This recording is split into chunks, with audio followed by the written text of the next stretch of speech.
የሰላሌን ህዝብ አስመልክቶ ሀገሩ የጠንቋይ ነው በማለት ተንቀሳቃሽ ምስሉ በህዝብ ዘንድ ታላቅ ቁጣ የቀሰቀሰበት የጄፒኤሱ ጌታ ሐሰተኛው ነብይ ሄኖክ ግርማ በሰላሌ ፍቼ ፖሊስ ክስ እንደተመሰረተበት ያንንም ተከትሎ ደግሞ ወደ ሀገረ አሜሪካ እንደኮበለለ በዛም ሆኖ የአባገዶችንና አንዳንድ የፕሮቴስታንት ቤተክርስቲያን አገልጋዮችን ለሽምግልና እንደላካቸው ሁላችሁም የምታውቁት የቅርብ ጊዜ ትዝታ ነው።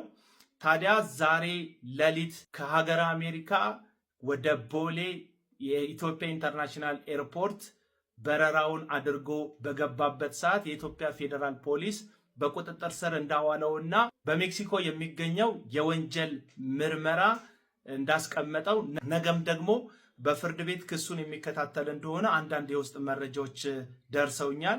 ለትውስታ እንዲሆን ይህንን ቪዲዮ ተመልክተን ነው እንመለስ። ከሰላሌ ከዚህ ፊት መስክሬ ነበር።